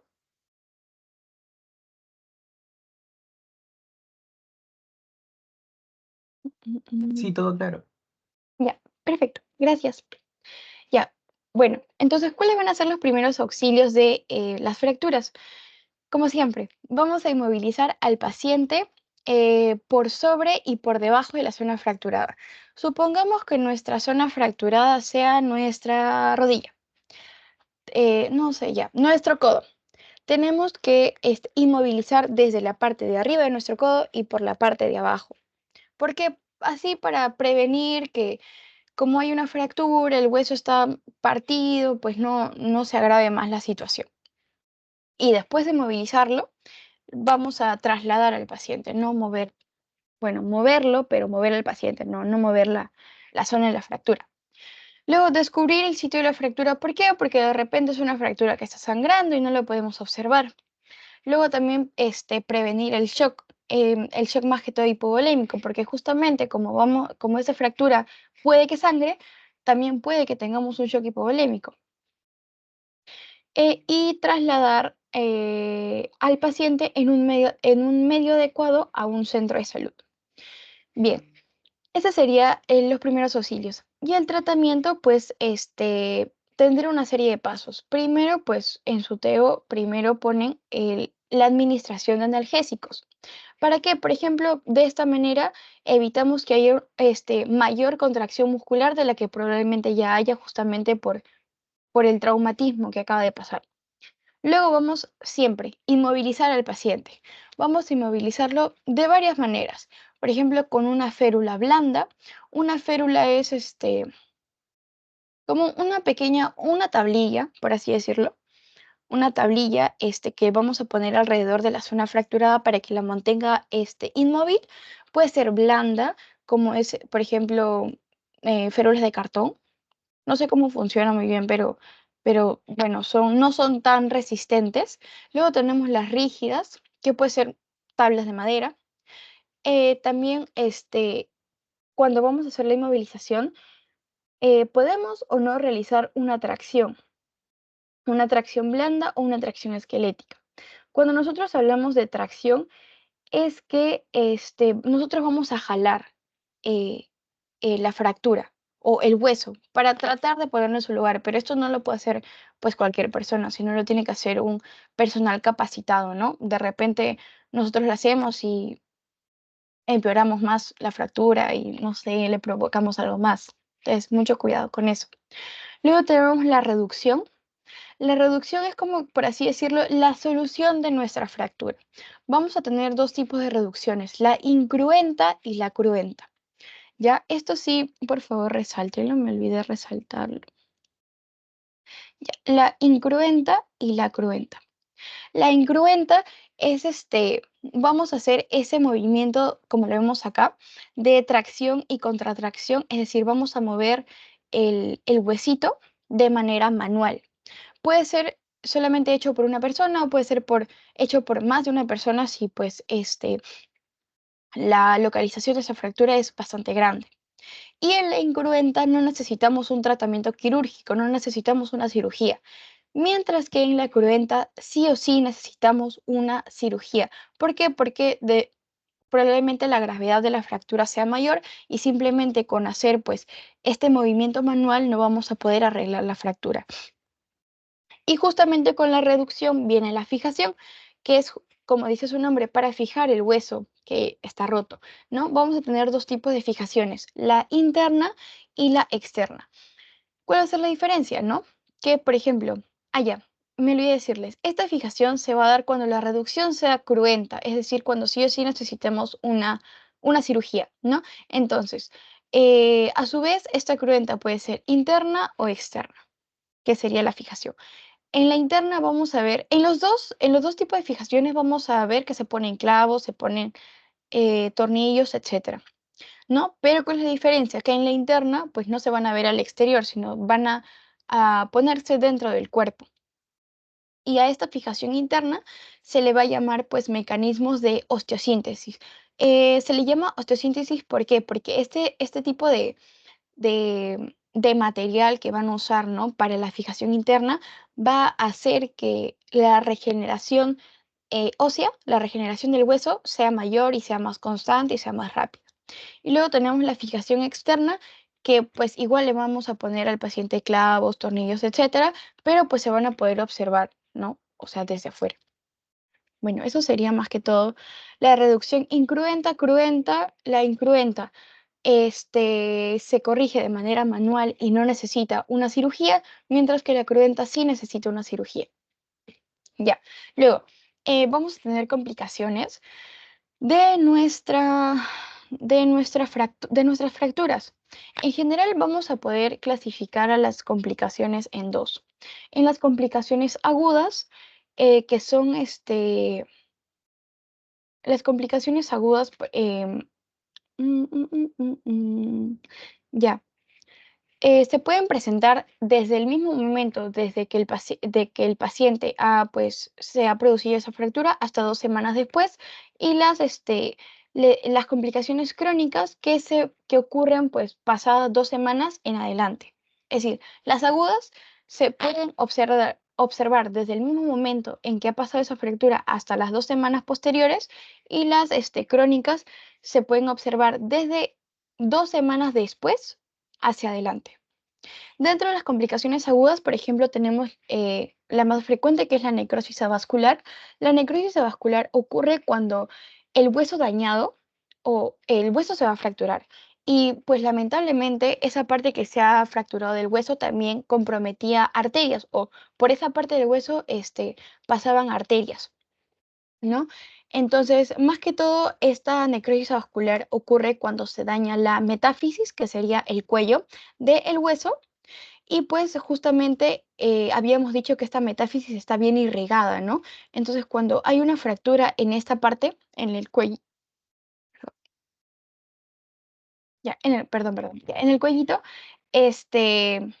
vamos a cortar, o es más probable que cortemos una arteria, ¿no? Entonces, si cortamos una arteria, esto va a generar que ya no haya una correcta circulación en este hueso, y pues toda esta parte se va a necrosar, es decir, se va a morir, se va a volver inerte. ¿Ok? Ya, esta es la necrosis avascular. Luego tenemos las infecciones, como la osteomielitis aguda. Las infecciones más que todo ocurren cuando es una fractura externa. ¿Por qué? Porque estas fracturas, pues, partes de nuestro cuerpo van a estar en contacto con el exterior y justamente van a estar en contacto con los patógenos, ¿no? Con los microorganismos. ¿Ya? Entonces, como les dije, tenemos la osteomielitis aguda, que es la infección del hueso. Y si nosotros, si el hueso se infecta, pues tenemos que cortar esa parte. ¿Ok? Luego tenemos las hemorragias, ya sean internas o externas, justamente porque si es una fractura externa, va a sangrar de manera interna o externa. Entonces también tendríamos que prevenir eso. Recordemos que las fracturas que más sangran van a ser las fracturas de pelvis y la de las caderas, que van a sangrar más o menos 1500 mililitros. Luego viene la tibia, el peroné, que sangra más o menos 750. Luego, justamente por esta hemorragia interna o externa que va a tener el paciente, también el paciente justamente o la persona puede entrar en shock hipovolémico. Y pues justamente también puede entrar en lesiones vasculares o en lesiones nerviosas. Puede haber un estado de conciencia, pues puede estar confundido, puede estar ansioso, puede estar estuporoso, etc. ¿Ya? Y luego tenemos otro tipo de complicación aguda, que es el síndrome compartimental. El síndrome compartimental va a involucrar tanto lesiones vasculares y lesiones nerviosas. Este síndrome compartimental se va a dar en los compartimentos de las extremidades, como vemos acá. Por ejemplo, las extremidades, como el brazo, tienen 3 compartimentos, mientras que las piernas tienen 4. Déjenme poner mi cosita. Ya. Tenemos 1, 2, 3, 4. Y pues va a haber como que este límite negro, ¿no? Que sería la fascia. La fascia es como que la capita que recubre los músculos, ¿no? Entonces, como la pierna va a tener más compartimentos que otras extremidades, el síndrome compartimental va a ser más frecuente ahí. Ya, entonces, cada uno de estos compartimentos va a tener una presión pues ya establecida, ¿no? Que es más o menos una presión normal de 8 a 10 milímetros de mercurio.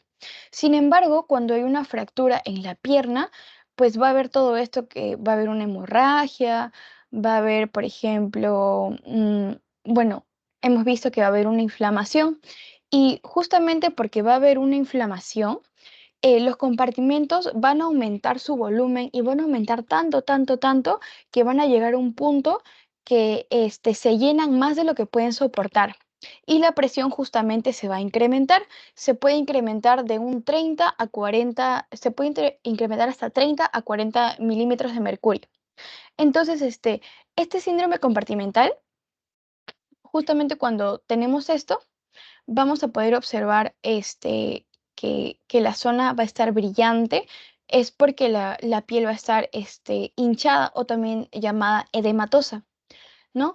Y va a haber dolor a la movilización pasiva. Es decir, nosotros, por ejemplo, levantamos, no sé, supongamos que este síndrome compartimental se dio en lo que es la parte de la pierna y de los dedos del pie. Entonces, no sé, levantamos un dedito del pie, y pues la persona va a estallar de dolor. Eso más que todo es la movilización pasiva, ¿no? Cuando justamente la persona no es la que está moviendo, sino otra. Ya. Eh, Luego tenemos las complicaciones crónicas, que van a ser a largo plazo. Vamos a tener primero el retardo de consolidación. Em, lo normal de una fractura es que pues esta sane en un rango aproximado de 4 meses. Si nosotros vemos que, perdón, chicos, ya. Si nosotros vemos que por ejemplo, si nosotros tomamos una radiografía y ya han pasado, por ejemplo, 4 meses, y vemos la radiografía y vemos que la fractura aún no está pues totalmente consolidada, ya no está unificada, vamos a estar hablando de un retardo en la consolidación. Por ejemplo, este, Mm, mm, mm, mm, mm, mm, mm, mm. Recordemos, pues, recapitulando, una fractura normal, por así decirlo, se sana en aproximadamente 4 meses. Si dura más de 4 meses, por ejemplo, si dura 5 meses, ya estaríamos hablando de un retardo en la consolidación. Y esto porque se puede dar por una deficiencia, ¿no? En las células de nuestros huesitos. En nuestros huesos vamos a tener a los osteocitos y a los osteoclastos. Los osteoclastos van a ser justamente los que van a, por así decirlo, destruir las partes del hueso, y los osteocitos son los que los van a regenerar. Y por ejemplo, si nosotros tenemos un desbalance entre estos osteocitos y osteoclastos, por ejemplo, los osteoclastos están en mayor cantidad por diferentes causas, van a hacer justamente que hay un retardo en la consolidación de esta fractura. Luego tenemos, por ejemplo, la pseudoartrosis, que es una ausencia de consolidación. Esto de los tiempos en las lesiones, en las complicaciones crónicas, es muy importante. Lo normal es que se cure en 4 meses, por así decirlo, que se sane en 4 meses. Si son 5 meses, más o menos, retardo en la consolidación. Si son más de 6 meses, ya estamos hablando de una pseudoartrosis. ¿Ok? Ya, luego, vamos a tener después la consolidación viciosa, que es cuando el hueso sí pues va a sanar, pero pues no va a estar derecho, va a estar chueco, o va a estar como que para un lado, deforme. Bien, hasta ahí todo bien. Sí, todo claro. Ah, perfecto, gracias. Ya, bueno, y aquí podemos observar el manejo de, por ejemplo, los esguinces, las luxaciones. Lo que debemos tener en cuenta aquí, por ejemplo, son el vendaje en 8 para las fracturas en clavículas, también el vendaje en 8 para el hombro. Luego, también, por ejemplo, ¿dónde está? El vendaje cruzado posterior para el codo, ya. Y esto es más que todo para lo que son los esguinces. Los esguinces y ya, bueno, las luxaciones, siempre tenemos que inmovilizar al paciente, como habíamos visto. Entonces, aquí estamos viendo las férulas, ¿no? O las tablillas. Por ejemplo, aquí observamos una tablilla que es dura, ¿no? Una tablilla de madera. Y aquí, bueno, no se puede apreciar bien, pero no parece una tablilla tan consistente. Creo que hasta es de lona. Entonces, esa sería una tablilla blanda. Y de vez en cuando, o la mayoría de las veces, nosotros, no sé, por ejemplo, estamos en un accidente y justamente alguien se fractura, alguien se luxa o se guinza. No vamos a tener una férula o una tablilla a la mano. Entonces, ¿qué es lo que usualmente se hace? Se agarra, por ejemplo, en este caso, supongamos que el dedo fracturado es el del medio. Ya, entonces se agarra el dedo próximo, que sería el anular, ¿sí? Sí, no, ya, el anular, y justamente se le va a pegar junto con el dedo que está, pues, en este caso vamos a decir que está fracturado. Entonces ahí se le va como que pegar y se va a ser como una especie de soporte para la parte fracturada. Ya, esto más que todo se hace cuando nosotros no encontramos una tablilla. Eso también se puede hacer en las piernas, no solamente en los dedos. Y también vamos a tener pues lesiones en lo que es la columna vertebral. En la columna vertebral es un poquito más complicado o un poquito más como que a tomar con pinzas lo que es el tratamiento o el manejo. ¿Por qué? Porque primero siempre, antes de cualquier cosa, ya sabemos inmovilizar al paciente. Pero en el caso del cuello, no solamente es inmovilizarlo, no le podemos poner una tablilla, una férula, sino le vamos a poner un collarín. Y este collarín tiene que cumplir ciertas características. ¿Por qué? Porque si es muy apretado este collarín, a la persona primero la va a asfixiar y puede empeorar la lesión que tenga. Y si es muy suelta este collarín, pues no le va a dar la estabilidad que necesitamos y pues justamente también pues se puede doblar o puede empeorar esta situación. Luego, ¿cuál es un requisito eh, para pues algo que sí o sí tenemos que hacer por ejemplo, una fractura vertebral? Tenemos que sí o sí encontrar una superficie plana, una superficie dura, en donde nosotros podamos colocar a la persona y pues inmovilizarla ahí. ¿Por qué? Porque lo que no tenemos que hacer, algo que nunca deben hacer cuando vean una persona que se ha fracturado el cuello, es llevarlo desde los hombros y de la pierna, y desde las piernas. ¿Por qué? Porque aquí no sé si ven, pero como que el cuello de la persona que están llevando está como que más flexionado de lo que debería. Entonces, esto está agravando aún más la situación y esto es algo que ustedes no pueden hacer porque, porque pues estarían pues empeorando, ¿no? Lo que se debe hacer es una inmovilización cervical mediante una maniobra traxomandibular, que lo vamos a ver más que todo en traumatismo encefalocraniano de la próxima semana, que bueno, básicamente es agarrar la parte de la cabeza y de lo que es la mandíbula, posicionarlo de manera homogénea y ahí poner el collarín, ¿no? Más que todo bueno, en un ángulo de 90 grados. Siempre, recapitulando, en todo tipo de lesiones, ya sean esguinces, luxaciones, fracturas, y también incluyendo las fracturas en el cuello, siempre primero inmovilizar al paciente. Sobre todo en una fractura en el cuello. Inmovilizarla mediante una maniobra traxomandibular y poner de frente el collarín, un collarín que esté adecuado al cuello, que no le asfixie, no le apriete y tampoco pues le quede tan flojo.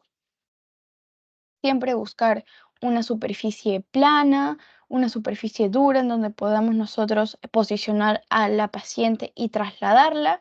Y pues ese es en el caso del cuello. En el caso de otras extremidades como las manos o las piernas, encontrar las tablillas o las férulas. En caso de que no encontremos las tablillas o las férulas, podemos apoyarnos de un dedo sano o de una extremidad sana. En el caso de las piernas, por ejemplo, si la pierna izquierda está fracturada, nos apoyamos de la pierna derecha. Y en el caso de los dedos, no sé, si el dedo meñique está fracturado, nos apoyamos del anular. ¿Ok? Ya. Y por último, tengo esas tres preguntas para ustedes. Ay, espérense, ya. En los traumas de columna vertebral, considerar lo correcto. Ya, se deben hacer maniobras de flexión y o extensión del tronco y la cadera. Los traumatismos de columna vertebral no generan mortalidad en los pacientes independientemente de la zona lesionada. Los pacientes con lesión de columna vertebral no tienen riesgo de shock neurogénico. La estructura de mayor debilidad en la columna vertebral son la columna cervical y lumbar. O se debe utilizar camillas de lona o superficies fáciles de ceder, pero que faciliten el transporte. Aquí, aclarando un poquito, el shock neurogénico, vamos a ver que va a comprometer lo que son los nervios, ¿no? Recordemos que la columna vertebral va a tener orificios por donde pasan pues nervios, arterias y eso ya. Bueno, una vez dicho eso, ¿cuál creen que sería la respuesta correcta? La D. La D. Muy bien, chiquis. Ya. Sí, justamente, ¿por qué? Porque la columna, tanto como lo había dicho anteriormente, y sumándole la parte dorsal, todo lo que es la parte lumbar y dorsal, que es la parte más baja de nuestra columna vertebral, eh, no, ya nuestra columna vertebral es así. Ya. Esta parte es la parte lumbar, esta parte es la parte dorsal, la parte torácica y la parte cervical. Aquí está nuestro cuello, nuestro tronco, nuestra parte baja de nuestro abdomen y nuestro lumbar. Ya, y la zona lumbar. Entonces, ¿cuáles van a ser las partes que van a cargar más que todo el peso? La parte lumbar, que es la parte más baja, y la parte cervical, que pues más que todo están todas las vértebras del cuello y también que las unen al cráneo. ¿Ya? Luego, no me acuerdo cuál sería, la 30, ya. Llega a su puesto un paciente con una fractura expuesta de fémur. ¿Cuál es la actitud más adecuada? Efectuar un vendaje apretado, idealmente un torniquete, acomodar el hueso saliente o reintroducirlo. No puedo realizar una inmovilización adecuada. No poder realizar una inmovilización adecuada no importa, no hay riesgo de pseudoartrosis ni consolidación viciosa. El sangrado de fémur puede llegar a ser inestabilizante y generar shock hipovolémico por una pérdida sanguínea de hasta 1.5 litros e inmovilizar es esencial. Aplicar pomadas cicatrizantes, idealmente cremas con antibióticos para prevenir la infección. ¿Cuál creen que sería la respuesta correcta? La D. La D. Ujú, perfecto. Em, Justamente, bueno, directamente no hemos hablado de cuánto se puede llegar a perder si tenemos un sangrado en el fémur. Ahora sabemos que es de 1.5 litros, pero pues nos podemos guiar de que siempre, siempre, siempre inmovilizar es esencial, ¿no? Y justamente también lo podemos sacar también por descarte, porque un torniquete nunca, jamás en la vida podemos hacerle a una fractura expuesta todavía. Sí, sí, dime, Arturo. Una pregunta, torácica y dorsal es lo mismo, ¿no? ¿O estoy mal? Cervical, torácico, dorsal, lumbar. Sí, sí, perdón, me confundí. No sé, porque como le Sí, sí, pusiste sí, así, perdón, pensé que eran perdón. diferentes y... No, no, perdón, perdón, perdón. Sí, lo siento, ya. Torácico o dorsal. Sí, sí. Y todo esto compromete lo que es la parte del tronco. Ok, entonces recapitulando. Gracias, ya. Bueno, esta es una columna vertebral muy mala, pero es para el ejemplo, ¿ok? Entonces, esta sería la cervical, la torácica también llamada dorsal, y la lumbar, que sería la parte más baja, ¿no? Ya, bien. Ya, recapitulando la pregunta 30, ya bueno, lo podíamos sacar por descarte también porque tampoco podemos acomodar al hueso saliente ni tampoco reintroducirlo. Ya sabemos por qué, porque estaríamos generando una complicación aún más grave. Luego, sí tenemos que inmovilizarlo. ¿Por qué? Porque sí, justamente hay riesgo de pseudoartrosis y de consolidación viciosa. Recordemos que la pseudoartrosis es cuando nuestra fractura no sana en más de 6 meses o de 6 meses para adelante. Y una consolidación viciosa es cuando nuestro hueso sí sana, pero como que sana de manera chueca o adopta una posición rara, no la normal, ¿ya? Y nunca, por favor, aplicar pomadas cicatrizantes, ni pomadas mágicas, ni cremas con antibióticos, ¿ok? Ya. Y la última, sobre la sesión de fracturas. La atrofia de Sudeck no es tan importante clínicamente. Le puede doler al paciente, pero el dolor lo hará más fuerte. Las fracturas en torus son comúnmente en adultos, así como las de tallo verde. La reducción cruenta se hace en sala de operaciones con tratamiento quirúrgico y la reducción incruenta mediante tracción y contratracción no implica tratamiento quirúrgico. Las radiografías no son de utilidad para identificar las fracturas y las luxaciones de hombro anteriores son las más frecuentes y suceden en el 95% de los casos. Em, ¿Alguien sabe la respuesta, chicos? La La C. C. Perfecto. Bueno, acá no está el check ya, pero sí, es la C. Ya, ¿por qué? Creo que no lo hemos mencionado, pero ay, perdón. La atrofia de Sudeck, sí, aquí está. La atrofia de Sudeck sí es una complicación y, si mal no recuerdo, es una complicación crónica, ¿no? Donde van a haber daño en los tejidos, ¿ya? Bueno, ya. Las fracturas en torus son comunes en adultos, así como las de tallo verde. Las fracturas en torus son las fracturas también llamadas en botón, si mal no recuerdo. Ahorita déjenme revisar porque sí, estoy 90% segura que son las de botón. ¿Son comunes en adultos? Sí, son comunes en adultos, pero las de tallo verde no. Las de tallo verde habíamos dicho que son comunes en niños. Luego, la reducción cruenta se hace en sala de operaciones, sí, con tratamiento quirúrgico también, y la reducción incruenta mediante la tracción y contratracción, que también estaría bien y no implica tratamiento quirúrgico. Las radiografías no son de utilidad para identificar las fracturas, eso es totalmente falso. Habíamos dicho que las radiografías prácticamente van a ser nuestras mejores amigas para poder diagnosticar el tipo de lesión. Y las luxaciones de hombro anteriores son las más frecuentes y suceden en el 95% de los casos. No, las luxaciones de hombro son las segundas más frecuentes. Las más frecuentes, recuerden que van a ser el de los tobillos. Déjenme ver. Ajá, acá. El primero va a estar, en primer lugar va a estar el tobillo, en segundo lugar va a estar el hombro. Y sí, justamente si estamos hablando del segundo más frecuente, que es el hombro, bueno, el más frecuente del hombro van a ser las anteriores en un 95% y en un 5% van a ser las posteriores, pero el hombro es el segundo más frecuente. Ahí, ahí, espérense. Ya. Y nada más, chicos. Eso sería todo. ¿Tienen alguna duda, alguna pregunta? Ay, sí, dime, Alessandra. Sí, disculpa, ¿podrías volver a repetir por qué la opción de A en donde dice la atrofia de Sudeck no es tan importante clínicamente?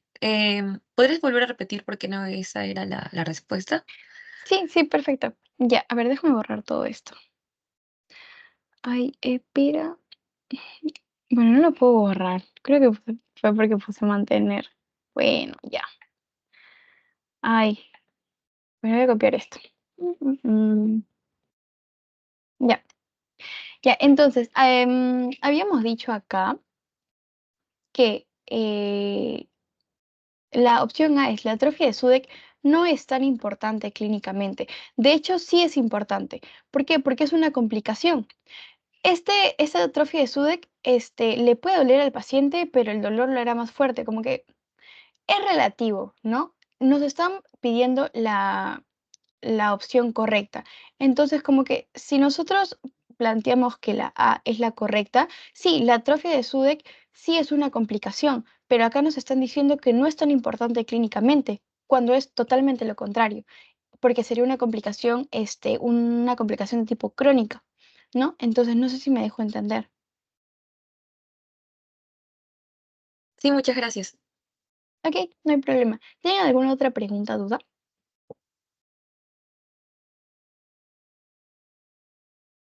Mm, mm, mm.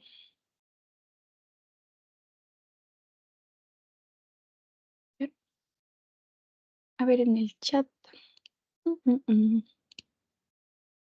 Ay, Dios mío. A ver. Ya, ok. Si no tienen ninguna duda o pregunta, ¿por qué están con una carita molesta? Pero Fátima, ¿por qué me pones ahí con una carita molesta? No importa, ya. Si no tienen ninguna duda o pregunta, les voy a pasar ahorita el post-test y nada, nos vemos. A ver, espérense, les voy a pasar el post-test ahorita. Ay, voy a dejar de compartir un ratito.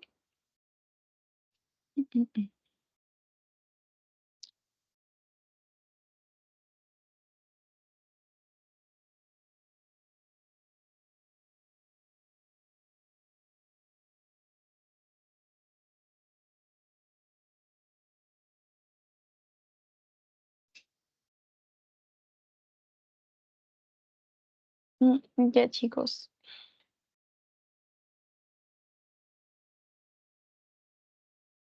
Ya. Ya pueden ir resolviendo el post-test. ¿Ya les llegó? Ay, no, sí, creo que ya les llegó.